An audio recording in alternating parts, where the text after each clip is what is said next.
नमस्कार सभी दोस्तों को माइंडेड जी के जीएस क्लास में आपका स्वागत है। दोस्तों हमने 3 टॉपिक कंप्लीट कर लिए हैं वर्ल्ड ज्योग्राफी के। एक आपका इंटरनल ऑफ स्ट्रक्चर और सोलर सिस्टम, और एक और आपका चैप्टर हमने कंप्लीट कर लिया है।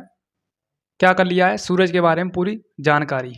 दोस्तों आज हम करने वाले हैं solar Eclipse and lunar Eclipse क्या होता है, यानी सूर्य ग्रहण और चंद्र ग्रहण क्या होता है। 25 मिनट की क्लास रहेगी प्रॉपर। तो इसमें हम समझने वाले हैं अम्ब्रा क्या होता है, पेनुम्ब्रा क्या होता है, और solar Eclipse plus lunar Eclipse क्या होता है, और सबसे ज़्यादा जो देखने को मिलते हैं 24 हावर में सबसे ज़्यादा कहाँ पर ज्वार भाटे आते हैं। ज्वार भाटे को इंग्लिश में कहते हैं स्प्रिंग टाइड। ये आपको स्पेलिंग पता होना चाहिए आपको हिंदी प्लस इंग्लिश में, क्योंकि एग्जामिनर अब क्या करने लगा है, हिंदी की जगह इंग्लिश में पूछता है। जैसे स्प्रिंग टाइड यानी ज्वार भाटा, उसके बाद अम्ब्रा की घटना कब होती है, पेनुम्ब्रा की घटना कब होती है। तो बहुत ही ईजी टॉपिक है, इससे ज़्यादा वर्ल्ड ज्योग्राफी में कोई ईजी टॉपिक नहीं है। और हमने इससे पहले सोलर सिस्टम प्लस सन के बारे में स्टडी की थी। सन के बारे में मैंने बताया था, थोड़ी नॉलेज दे देता हूँ। सन की परत कितनी होती हैं? 6 होती हैं। उसके बारे में हमने बताया था अलग अलग परत में अलग अलग टेम्परेचर होता है, और जो हमारे हाइड्रोजन के सेल होते हैं वो कहाँ से उत्पन्न होते हैं, और सबसे ज़्यादा जो होता है टेम्परेचर वो कौन से भाग का होता है, वो होता है आपका केंद्रीय भाग का। और जो मतलब सूर्य की भारी परत को क्या कहते हैं हम? कोरोना। 2019 वाला कोरोना नहीं, वो अलग ही होता है, जो हमारा सोलर इक्लिप्स के दिन दिखाई देता है।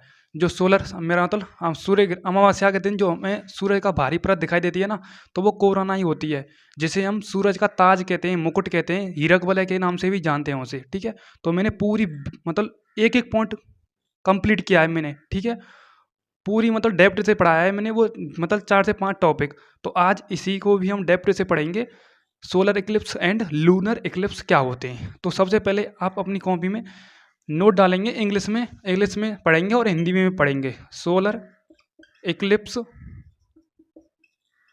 प्लस में लूनर इक्लिप्स क्या होता है। ठीक है, कंटिन्यू चलती रहेंगी आपकी ये क्लास। ठीक है, उसके बाद हम इस टॉपिक के बाद जस्ट हम पढ़ेंगे पृथ्वी की पूरी नॉलेज। ठीक है, उसके बाद कई सारे टॉपिक आएंगे वर्ल्ड ज्योग्राफी में। ठीक है, तो solar Eclipse and lunar Eclipse. ठीक है, हिंदी में बोलते हैं सूर्य ग्रहण, सूर्य ग्रहण प्लस में चंद्र ग्रहण। ठीक है, सूर्य ग्रहण और चंद्र ग्रहण। ठीक है, सबसे पहले हम बता देते हैं आपको ग्रेविटेशनल जो आपने फॉर्मूला पढ़ा है, एफ बराबर में Gm1m2 बराबर में आर स्क्वायर। तो इसमें ग्रेविटेशनल यानी मोई मोई हो गया, कोई दिक्कत नहीं, तो ऐसी तो चलती रहती हैं। देखो क्या होता है ग्रेविटेशनल फॉर्मूला, एफ बराबर में Gm1m2 अपन में आर स्क्वायर। जब दो हमें ऑब्जेक्ट लेने पड़ते हैं तो उनके मध्य में आर दूरी पर एक बल उत्पन्न होता है, जिसे कहते हैं हम गुरुत्वाकर्षण बल।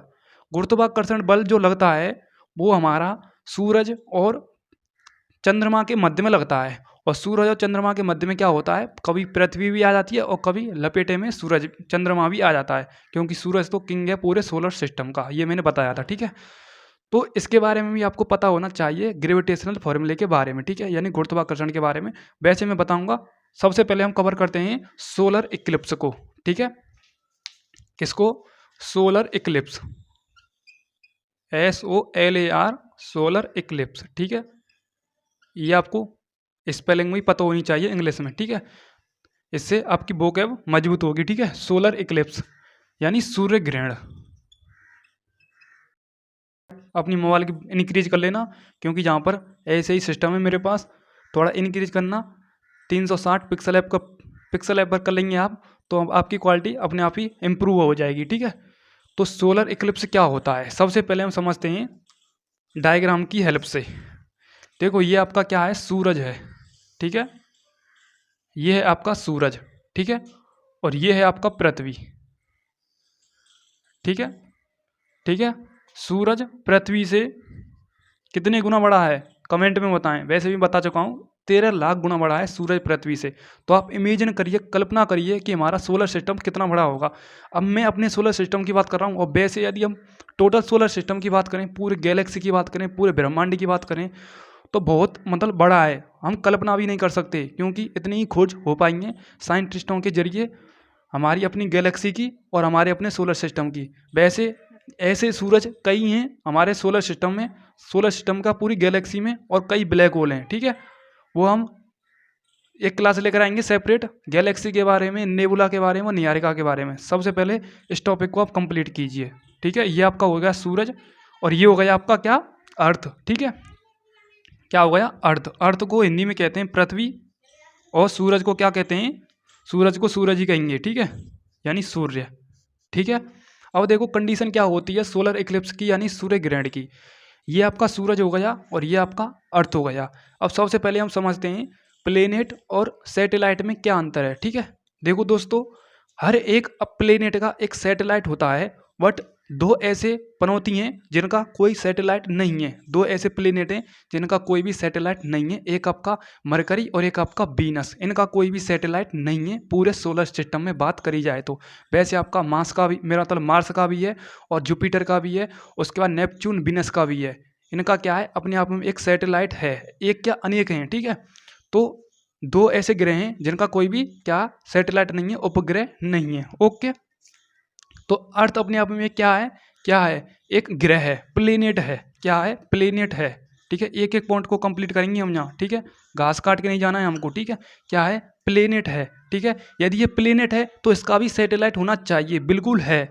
इसका सैटेलाइट है मून यानी चंद्रमा, क्या है, चंद्रमा, ठीक है, मून यानी चंद्रमा। ये मैंने रेड मार्कर से रिप्रेजेंट कर दिया है, ये आपका क्या है, चंद्रमा है, ठीक है, जो रात में अक्सर आप देखते हैं, ठीक है।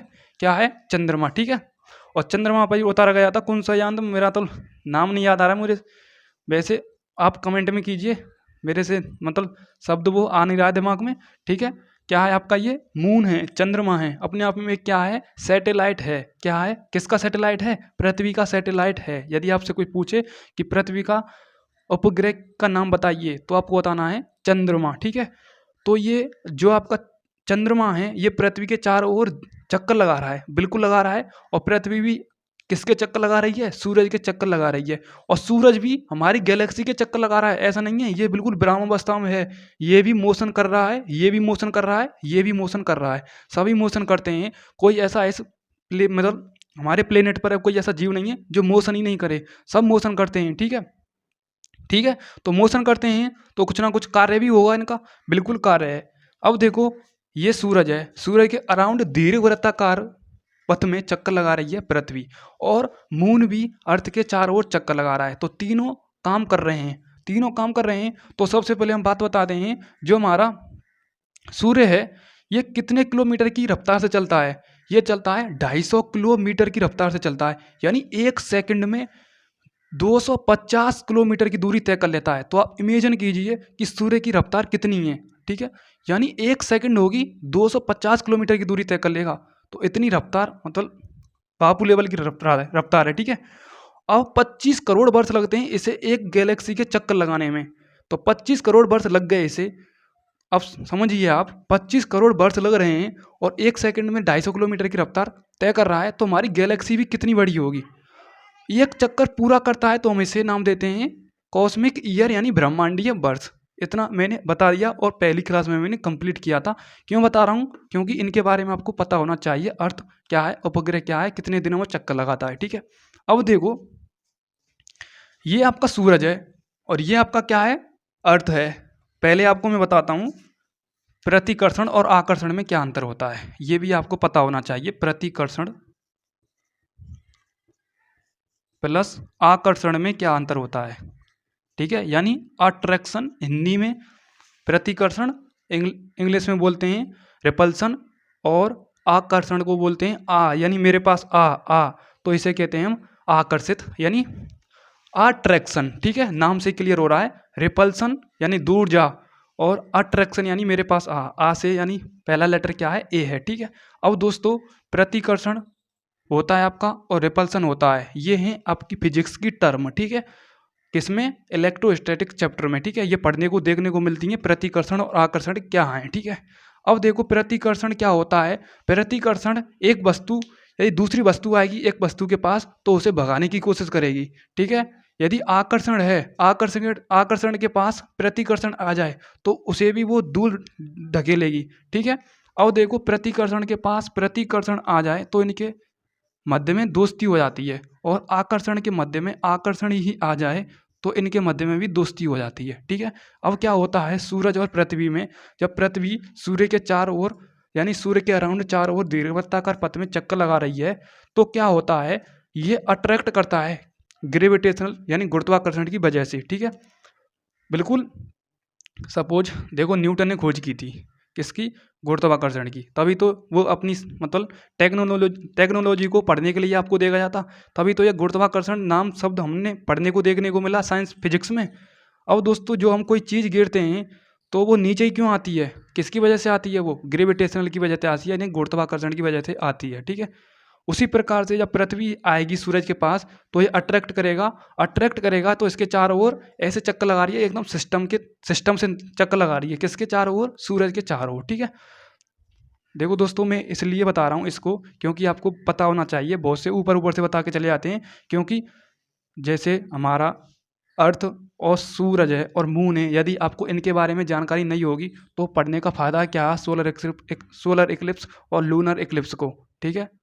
तो मैं एक एक जानकारी दे रहा हूँ, इसे ध्यान से ग्रहण कीजिए, ठीक है। तो मैंने आपको बताया था रिपल्सन, यदि रिपल्सन हो तो क्या होता है और अट्रैक्शन हो तो क्या होता है। यदि प्रतिकर्षण होता है तो आपस में मिलजुल जाते हैं, ठीक है। यदि आकर्षण के पास आएगा तो ये भी दोस्ती हो जाती है इनके पास में, ठीक है। तो इतना तो मैंने कंप्लीट बता दिया है, ठीक है। अब बात करते हैं क्या होता है। देखो दोस्तों सोलर इक्लिप्स यानी सूर्य ग्रहण की घटना कब होती है? जब सूरज और पृथ्वी के बीच में चंद्रमा आ जाए, सूरज और पृथ्वी के बीच में चंद्रमा आ जाए तो उसे कहते हैं हम सोलर इक्लिप्स यानी सूर्य ग्रहण। अब देखो ये पृथ्वी के चारों ओर मून चंद्रमा यानी चक्कर लगा रहा है, कभी ये यहाँ पर होगा तो कभी इसके बैक साइड में होगा तो कभी इसके फ्रंट साइड में होगा, कभी दाएं होगा, कभी उत्तर में होगा, कभी दक्षिण में होगा, कभी पश्चिम में आएगा, कभी पूर्व में आएगा। तो ये क्या आ जाता है यहाँ पर भी ये आता है, क्योंकि चक्कर लगा रहा है तो इसको एक समय ऐसा भी आएगा ये इसके आगे भी आएगा, तो यहाँ पर आ जाता है आपका मून। ये यहाँ पर आ जाता है जैसे ही यहाँ पर मतलब एक कंडीशन लागू हो जाती है सोलर इक्लिप्स की। किसकी हो जाती है? सोलर इक्लिप्स की, यानी SE शॉर्ट में लिख रहा हूँ सोलर इक्लिप्स टाइम बचाने के लिए। तो ये किसकी घटना हो गई? ये हो गई सोलर इक्लिप्स की। हिंदी में लिखूंगा मैं डेफिनेशन को, अब देखो मैं हिंदी में लिखूंगा, ठीक है। देखो दोस्तों जब सूर्य और पृथ्वी के बीच में पृथ्वी के मध्य जब सूरज और पृथ्वी के मध्य चंद्रमा आ जाए तो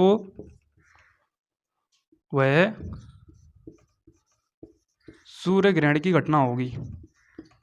सूर्य ग्रहण की घटना होगी, ठीक है। अब लैंग्वेज को कैसे भी आप मॉडिफाई कर लेना, ठीक है। डेफिनेशन वही रहेगी, ठीक है।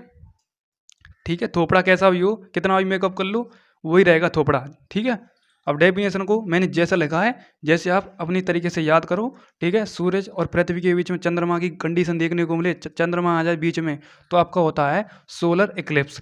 अब दोस्तों यहाँ पर होती है आपकी कई सारी कंडीशन लागू। अब आप कहेंगे कि सूरज के फ्रंट साइड में या सूरज और पृथ्वी के बीच में चंद्रमा आ गया तो आप कहेंगे यदि सूरज की किरण निकलती हैं तो पृथ्वी पर वो 8 मिनट कुछ सेकंडों में पहुंच पाती हैं। 8 मिनट 16 सेकंड इतना टाइम लगता है किसकी किरणों को पहुंचने में, अर्थ तक सूरज की किरणों को पहुंचने में इतना टाइम लगता है मेरे हिसाब से, ठीक है।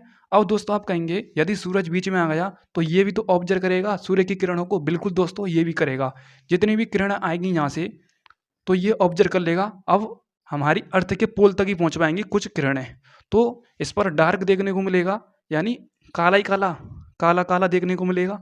तो काला काला देखने को मिलेगा तो वो होता है आपका अंबरा की कंडीशन। ठीक है, क्या होता है, अंबरा की कंडीशन देखने को मिलती है। ठीक है, देखो मैं कुछ जुगाड़ से बताता हूँ, 1 मिनट। देखो ये मेरे पास में चार्जर है और मैं आपको पढ़ा रहा हूँ, मेरे पास में चार्जर हो गया और मैं कैमरे से पढ़ा रहा हूँ। यदि मैं कैमरे को देखो बंद करूँगा, देखो बिल्कुल अब मैं नहीं दिख रहा हूँ आपको, नेक भी, अब नेक भी नहीं दिख रहा हूँ, तो मेरे पर छाया होगी, यूँ समझो मेरे ऊपर छाया होगी, बिल्कुल डार्क छाया होगी। ठीक है, क्या होगी, डार्क। तो मेरा थोपड़ा काला काला हो जाएगा। जैसे ही मैंने ये चार्जर हटाया तो मेरे थोपड़े पर सूर्य की किरण आ गई। ठीक है, तो ये अंबरा की कंडीशन नहीं होगी। जहाँ पर डार्क है वो होगी आपकी अंबरा की कंडीशन। ठीक है, यदि नहीं है तो वो होगी आपकी पेनुम्बरा की कंडीशन। अब पेनुम्बरा शब्द आता है एक, क्या आता है, पेनुम्बरा। तो पेनुम्बरा को समझते हैं। जैसे आपके सपोज रात हो रही है, रात का टाइम हो रहा है और आपके घर में एक लाइट जल रही है, यानी एक एलईडी बल्ब जल रहा है। ऐसा नहीं है 50 बल्ब जल रहे हों, तो वो कंडीशन देखने को नहीं मिलेगी। जैसे सपोज आपकी 4 डायरेक्शन होती हैं, मैं खड़ा हूँ बीच में, यानी एक कमरे के मध्य में खड़ा हूँ और मतलब ये दायां हाथ है आपका, इस साइड में आपका क्या जुड़ रहा है, एलईडी बल्ब जुड़ रहा है। तो उसके जस्ट सामने खड़े हो जाइए और आपकी छाया बनेगी। वो आपकी जो छाया बन रही है ना, छाया बनती है, थोड़ी बहुत बनती है, वो आपकी पेनुम्बरा की कंडीशन होती है। ठीक है, ये आपको समझ में आ चुका होगा इतना जब से मैं बोल रहा हूँ। ठीक है, तो यहाँ तक आपका ये कंप्लीट हुआ। अब आप एक पॉइंट और जरूर लिखना, ये सोलर इक्लिप्स की कंडीशन हो गई। अब बात करते हैं सूर्य ग्रहण कब देखने को मिलता है। तो ये देखने को मिलता है अमावस्या के दिन। ठीक है, अमावस्या के दिन। ठीक है, अमावस्या के दिन। ठीक है, कोऑपरेट करना थोड़ा, हिंदी को गलती लिख जाए तो, अमावस्या के दिन। ठीक है, ये कंडीशन हो गई। अब आप कहेंगे कि कितने टाइम तक होता है सोलर इक्लिप्स। तो दोस्तों ये होता है कुछ 7 मिनट 8 सेकंड तक होता है और ये करीब करीब 50 किलोमीटर के एरिया में डार्क छाया रहती है। ठीक है, यानी 50 किलोमीटर, 50-50 बात कर लो आप, 50 किलोमीटर में डार्क रहेगी, यानी जो हमारी पृथ्वी है उसके अराउंड 50 किलोमीटर तक छाया रहती है। ठीक है, जब ये हमारा मून आकर बीच में खड़ा हो जाता है सूरज और पृथ्वी के मध्य में, तो 50 किलोमीटर छाया रहेगी पृथ्वी पर, डार्क। ठीक है, ये भी आपको लिख लेना है। ठीक है, 50 किलोमीटर। और कब तक रहता है ये, 7 मिनट 0.8 सेकंड तक। ठीक है, ये टाइम है। और कौन से दिन होता है, अमावस्या के दिन। और जब सूरज और पृथ्वी के मध्य में चंद्रमा आ जाए तो सोलर इक्लिप्स की कंडीशन देखने को मिलती है, यानी सूर्य ग्रहण की कंडीशन देखने को मिलती है। इतने सारे मैंने पॉइंट बता दिए। अब चलते हैं हम, अब वो भी बताऊंगा मैं। इसमें युति की कंडीशन होती है, युति और ब्यूति क्या होता है, सिजगी क्या होती है, एक एक पॉइंट को कवर करूंगा। ठीक है, ओके। पहले एक बार स्क्रीनशॉट लें इसका। पहले एक बार सबसे पहले आपको डेफिनेशन उतारनी है, फिर उसके बाद में ये डायग्राम बनाना है आपको। और ये प्रतिकर्षण आकर्षण नहीं निकला है आपको, ये फिजिक्स की टर्म है। ठीक है, ये तो मैं समझाने के लिए लिखा है। ठीक है, तो कंटिन्यू करते हैं, एक बार इसको रफ करते हैं, फिर हम आगे कंटिन्यू करेंगे। ठीक है, इसी डायग्राम से समझाऊंगा मैं। ठीक है,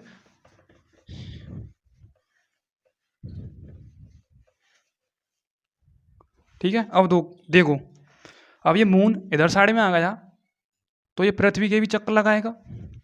यदि ये पृथ्वी के चक्कर लगाएगा तो पृथ्वी के इस साइड में भी तो आ सकता है, ये बिल्कुल आ सकता है। कभी मून यहाँ पर भी आएगा, वो भी कंडीशन देखने को मिलती है। ये आपका मून आ गया चारों ओर चक्कर लगा के पृथ्वी के। ठीक है, ये तो यहाँ पर आ गया बीच में। अब ये पीछे चले गया, किसके, पृथ्वी के पीछे। अब पृथ्वी के पीछे चले जाए तो इसे कहते हैं हम, कौन सी condition, lunar eclipse, LUNER, lunar eclipse, यानी चंद्र ग्रहण।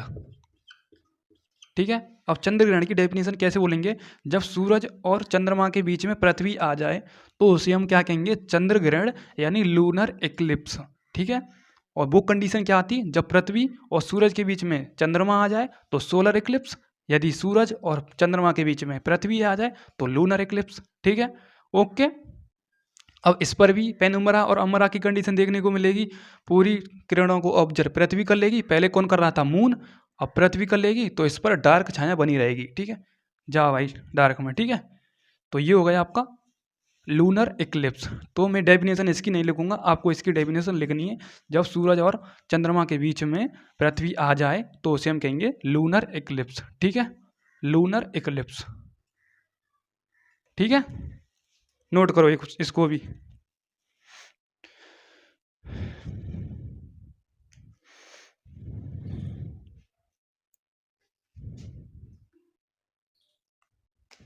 ठीक है, ओके।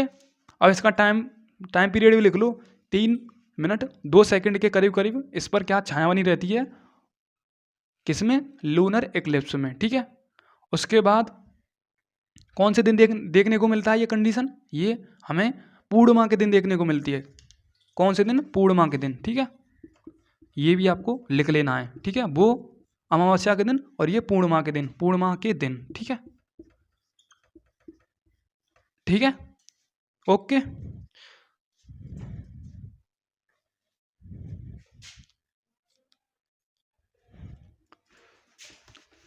अब समझते हैं स्प्रिंग टाइड। भाई स्प्रिंग टाइड तो होने चाहिए। ज्वार भाटा क्या होता है, हेडिंग डालो, ज्वार भाटा। ज्वार भाटा,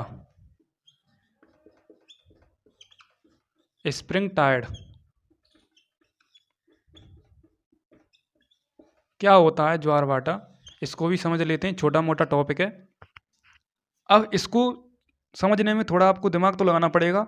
इसमें एंगल भी चलेंगे, मैथ भी चलेगी, और इसमें ज्योग्राफी चलेगी, और इसमें फिजिक्स भी चलेगी। देखो, ज्वार भाटा इंग्लिश में बोलते हैं स्प्रिंग टाइड। ठीक है, 90 डिग्री एंगल चलेगा इसमें, और 180 डिग्री एंगल चलेगा इसमें। ठीक है, मैं समझाऊंगा आपको। ठीक है, देखो, ये आपका सूरज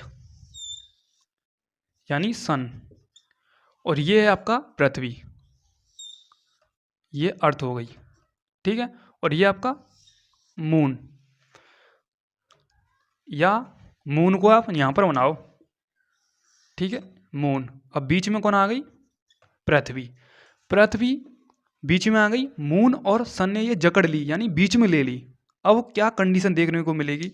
अब दोस्तों देखो, यदि मैं हाथों को इस प्रकार से खोल लूँ, इस प्रकार से मैं खोल लूँ, तो एक साइड से मेरे हाथ को कोई और खींचेगा, एक साइड से मेरे हाथों को और कोई खींचेगा, तो मेरा शरीर बैलेंस हो जाएगा जहाँ पर, मुझे कोई भी दिक्कत नहीं होगी। ऐसा नहीं है पूरी दम लगा देवे तो मेरे हाथ भी घुट सकते हैं।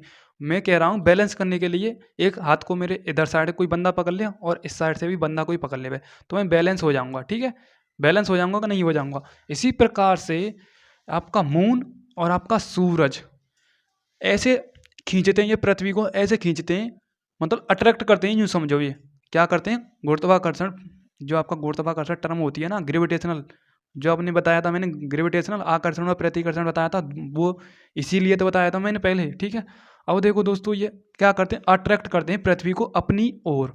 तो अपनी ओर कुछ साइड, मतलब कुछ हिस्सा पृथ्वी का मून करेगा अपनी तरफ, और कुछ हिस्सा सूरज करेगा, तो हमारी पृथ्वी यहीं की यहीं बैलेंस हो जाएगी। तो बैलेंस हो जाएगी, तो ये 80 डिग्री की कंडीशन देखने को मिल रही है, यानी अपोजिट साइड में ये खींच रहे हैं, तो यहाँ पर 180 डिग्री का एंगल लगेगा। ठीक है, तो यहाँ पर पॉसिबल नहीं है कि ज्वार भाटा आ जाए। ठीक है, इस कंडीशन में नहीं आते हैं ज्वार भाटा। ठीक है, स्प्रिंग टाइड नहीं आते हैं। ठीक है, अब देखो एक और डायग्राम बनाता हूँ। ये हो गया सूरज, और ये हो गई आपकी पृथ्वी, और यहाँ पर आ जाता है कभी कभी मून। ठीक है, अब ये हो गया 90 डिग्री का एंगल, बिल्कुल बनेगा 90 डिग्री का। ये हो गया 180 डिग्री का। ठीक है, अब देखो इधर साइड में ये खींचेगा पृथ्वी को, इधर साइड में ये नीचे की तरफ खींचेगा, तो यहाँ पर पृथ्वी मतलब बहुत परेशान हो जाती है। तो परेशान है रही है, तो कोई चीज़ परेशान हो रही है, तो मतलब ज्वाला की तरह एकदम उभनेगी। तो 71% हमारी पृथ्वी पर पानी है और 29% स्थल है।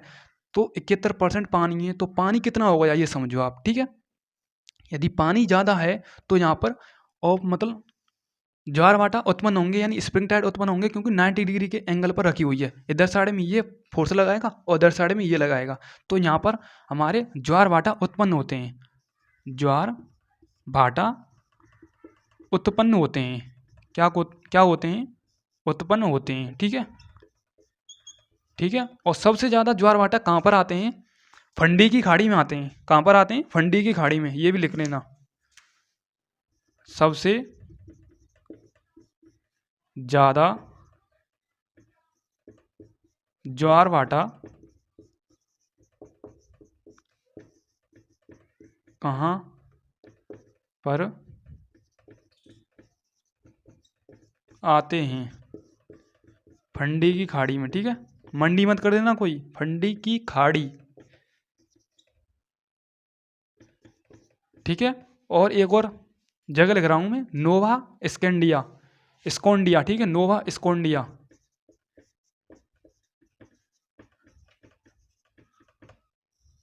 ठीक है, उसके बाद जो ज्वार भाटा आते हैं उसकी मतलब ऊंचाई कितनी होती है? तो वो होती है 15 से, यानी 15 से 16 मीटर, 15 टू 16 मीटर। ठीक है, 15 से 16 मीटर। ऐसा नहीं है 15 किलोमीटर से 16 किलोमीटर, इतने नहीं होते हैं, इतने होते हैं 15 से 16 मीटर। ठीक है, ओके, यानी 15 और 16, या 15-20 मान लो आप, या 15-16 लिख लो। ठीक है, इतना ही मतलब डाटा होता है। 15 से 16 मीटर ऊंचे उठते हैं जब उफान आता है। अक्सर 90 डिग्री के एंगल पर जब हो जाती है हमारी कंडीशन, तब ज्वार भाटे आते हैं। और 15 से 16 मीटर इनकी क्या होती है? ऊंचाई होती है ज्वार भाटन की। ठीक है, कभी कभी ये 15 से 20 भी आ जाते हैं, 25 भी आ जाते हैं, पर ज़्यादा नहीं होते हैं, 20 से ज़्यादा नहीं होते हैं। ठीक है, तो ये हो गया आपका पूरा प्रोसेस जो मैं आपको बताना चाहता था। ठीक है, क्या होता है आपका युति और क्या होता है आपका व्युति।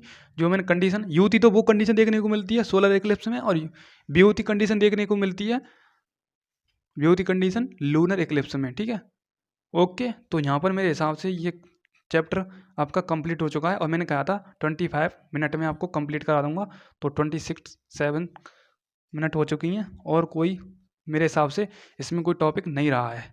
तो मैं मिलता हूँ नेक्स्ट पृथ्वी के बारे में। ठीक है, क्या होता है भूमध्य रेखा, क्या होता है कर्क रेखा, कर्क रेखा कितने देशों से होकर गुजरती है, भूमध्य रेखा कितने देशों से होकर गुजरती है। ठीक है, तो एक मैं आपसे एक क्वेश्चन पूछ रहा हूँ, इसी में से इक्वेटर लाइन कितने देशों से होकर गुजरती है। ठीक है, वो मुझे आप कमेंट में ज़रूर बताएं, यदि हो सके तो मैं आगे कवर करूँगा इस टॉपिक को, और आगे आपको MCQ मल्टीपल चॉइस क्वेश्चन भी लेकर आऊँगा। शायद तीनों टॉपिकों के मैं मिक्स करूँगा, एक आपका मेरा तो सोलर सिस्टम, एक आपका सूरज, और इसके भी मिक्स कर दूंगा। इसके ज़्यादा नहीं, 10 क्वेश्चन बनेंगे। ठीक है, वैसे छोटा टॉपिक है ये। ठीक है, तो मिलता हूँ नेक्स्ट क्लास के साथ। Thank you so much, love you all, जय हिंद, जय भारत। टॉपिक यदि पसंद आए तो लाइक एंड शेयर सब्सक्राइब कर देना। थैंक यू, जय हिंद।